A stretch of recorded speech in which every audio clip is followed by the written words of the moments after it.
Iran की खुफिया एजेंसियों ने हाल ही में बड़ी चेतावनी दी है।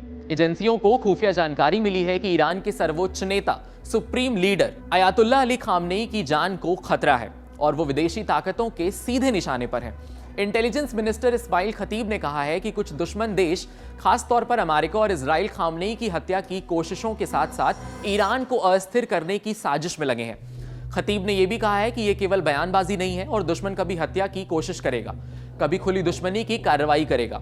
उन्होंने यह भी कहा है कि जो लोग इन कोशिशों में जानबूझकर या अनजाने में काम कर रहे हैं वो दुश्मन के घुसपैठिए एजेंट हैं। ये चेतावनी ऐसे समय में आई है जब ईरान और इजराइल के बीच तनाव पहले से ही चरम पर है। इस साल जून में दोनों देशों के बीच 12 दिन की जंग छिड़ गई थी। इस जंग में अमेरिका भी कूदा और उसके B-2 बॉम्बर ने ईरान के 3 परमाणु प्रतिष्ठानों पर हजारों टन के बम बरसाए। अब ईरान उन हमलों से बाहर आ रहा है, लेकिन खामनेई की सुरक्षा को लेकर खतरा टला नहीं है।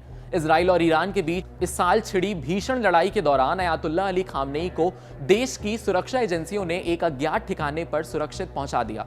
यह कदम बेहद असामान्य था, क्योंकि खामनेई न सिर्फ ईरान के सर्वोच्च धार्मिक नेता हैं, बल्कि सैन्य, विदेश नीति और राष्ट्रीय सुरक्षा से जुड़े हर फैसले पर उनका अंतिम अधिकार होता है। जंग के दिनों में इजराइल ने ईरान के कई सैन्य ठिकानों, मिसाइल भंडारों और कमांड सेंटर्स पर हमले किए थे। इसी दौरान ईरानी खुफिया एजेंसियों को संकेत मिले कि इजराइल खामनेई की लोकेशन ट्रैक करने और उनकी सुरक्षा को खतरे में डालने की कोशिश कर सकता है। इसी खतरे को भांपते हुए उन्हें तेजी से राजधानी तेहरान से बाहर एक गुप्त और बेहद सुरक्षित जगह पर ले जाया गया, क्योंकि अगर खामनेई पर इजराइल का हमला होता तो यह सिर्फ ईरान की सरकार या सेना पर हमला नहीं माना जाएगा, ये सीधे देश की स्थिरता और सत्ता की निरंतरता पर प्रहार होगा। इसीलिए उन्हें एक अज्ञात स्थान पर शिफ्ट करना ईरान की सुरक्षा एजेंसियों की एहतियाती रणनीति का हिस्सा था, ताकि किसी भी तरह के ड्रोन स्ट्राइक, मिसाइल अटैक या स्पेशल ऑपरेशन की संभावना को रोका जा सके। यह घटना इस तनाव की भी याद दिलाती है कि अगर ईरान के सर्वोच्च नेता को कोई नुकसान होता तो यह पूरा मध्य एशिया कई दशक पीछे जाने वाला संकट झेल सकता है, क्योंकि ईरान की राजनीति, उसकी सेना और उसके परमाणु कार्यक्रम का पूरा ढांचा खामनेई के इर्द गिर्द ही घूमता है। इसीलिए जंग के दौरान उनका गायब हो जाना कोई कमजोर कदम नहीं था, बल्कि एक सोची समझी रणनीति थी, देश के नेतृत्व की सुरक्षा और सत्ता की निरंतरता को बनाए रखने की। खामनेई की सुरक्षा को लेकर चिंता नई नहीं है। ये 1989 से ईरान के सर्वोच्च नेता है और उनका पद देश की राजनीति में निर्णायक है। इसीलिए उनकी हत्या या उनकी ओर से किसी हमले की कोशिश का मतलब सिर्फ एक व्यक्ति को निशाना बनाना नहीं होगा, बल्कि ईरान में सत्ता के केंद्र को हिलाने का प्रयास माना जाएगा। कुछ रिपोर्टों के मुताबिक खामनेई ने खुद कहा था कि इजराइल के एजेंटों ने उन्हें हटा देने की योजना बनाई थी। इसके अलावा खतीब ने इजराइल और अमेरिकी नेटवर्क जैसे हथियार तस्करी, साइबर अटैक और एजेंट्स के सक्रिय होने का जिक्र किया है, लेकिन उन्होंने कहा है कि अब तक ये प्रयास कामयाब नहीं हुए हैं।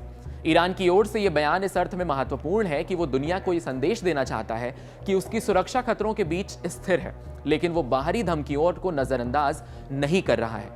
खामनेई की संप्रभुता यानी सोवरेनिटी और देश की एकता उनके समर्थकों में बहुत बड़ी शक्ति का प्रतीक रही है, और इसीलिए दुनिया भर में इन आरोपों को बड़े ध्यान से देखा जा रहा है। अगर ये कथित साजिश सच होती है तो इसका नतीजा सिर्फ एक हमला नहीं होगा, वो ईरान की आंतरिक राजनीति, उसकी विदेश नीति और वैश्विक भू राजनीतिक संतुलन पर भी गहरा असर डाल सकता है। वैसे भी इजराइल को हल्के में नहीं लिया जा सकता। सीमा पार जाकर टारगेट किलिंग में इजराइल इस वक्त दुनिया में नंबर 1 देश है। इजरायली डिफेंस फोर्स ने हिजबुल्लाह चीफ हसन नसरल्लाह और हमास चीफ इस्माइल हानिये को मार गिराया था। हमास चीफ को तेहरान में ड्रोन अटैक से उड़ा दिया गया था। वहीं 2 दिन पहले लेबनान के बेरूत में हिजबुल्लाह के कमांडर हैथम तबतई को भी मार गिराया। इजराइल डिफेंस फोर्स ने जिस तरह से लेबनान में हिजबुल्लाह संगठन पर पेजर अटैक करे उसे तहस नहस कर डाला, उसने इजराइल की टेक्निकल पावर को दुनिया के सामने एक नए रूप में रखा है। यही वजह है कि इजराइल के इरादों को देखते हुए ईरान की खुफिया एजेंसी सुप्रीम लीडर खामनेई की जिंदगी की हिफाजत से जुड़ी किसी भी बात में कोई कसर नहीं छोड़ना चाहती है। इंटेलिजेंस मिनिस्ट्री से पहले ईरान के प्रेसिडेंट मसूद पेस्किशियन भी कह चुके हैं कि उन्हें अपने सुप्रीम लीडर की सुरक्षा की चिंता है। इस जुलाई में खामनेई ने खुद भी कहा था कि इजराइल उन पर हमला कर ईरान को अस्थिर करना चाहता है। आईडीएफ ने हिजबुल्लाह आतंकी संगठन के चीफ ऑफ स्टाफ अली ताबातबाई की हत्या कर दी। ताबातबाई एक कातिल हैं। उनके साथ कई इजरायलियों और अमेरिकों के खून से रंगे हुए हैं, और ये कोई इत्तेफाक नहीं है कि यूनाइटेड स्टेट्स ने उसके सिर पर $5 मिलियन का कैश इनाम रखा है। ताबातबाई ने रेडवान फोर्स में एक सीनियर कमांडर के तौर पर काम किया। ये वही फोर्स है जिसने गैलीलो की जीतने और हमारे कई नागरिकों को मारने की तैयारी की थी। हाल ही में उसने ऑपरेशन पेजर के दौरान हिजबुल्लाह को मिली कड़ी चोट, उसके मिसाइल स्टॉक को हुए नुकसान और बेशक नसरल्लाह की हत्या के बाद हिजबुल्लाह को फिर से हथियार देने की कोशिशों को फिर से शुरू करने में मदद की है। मैं आईडीएफ और सिक्योरिटी फोर्सेस को धन्यवाद देता हूँ, जिन्होंने आज एक प्रोफेशनल, सटीक और सफल ऑपरेशन किया। मेरी पॉलिसी बिल्कुल साफ है। मेरे नेतृत्व में इजराइल राज्य हिजबुल्लाह को अपनी ताकत फिर से बनाने की इजाज़त नहीं देगा और हम उसे इजराइल राज्य के लिए खतरा बनने के लिए वापस नहीं आने देंगे। मैं लबनानी सरकार से हिजबुल्लाह को हथियार देने के अपने वादे को पूरा करने की उम्मीद करता हूँ, क्योंकि सिर्फ इसी तरह लेबनान के हर नागरिक का भविष्य बेहतर होगा और सिर्फ इसी तरह इजराइल और लेबनान के बीच अच्छे और सुरक्षित पड़ोसी रिश्ते बनेंगे।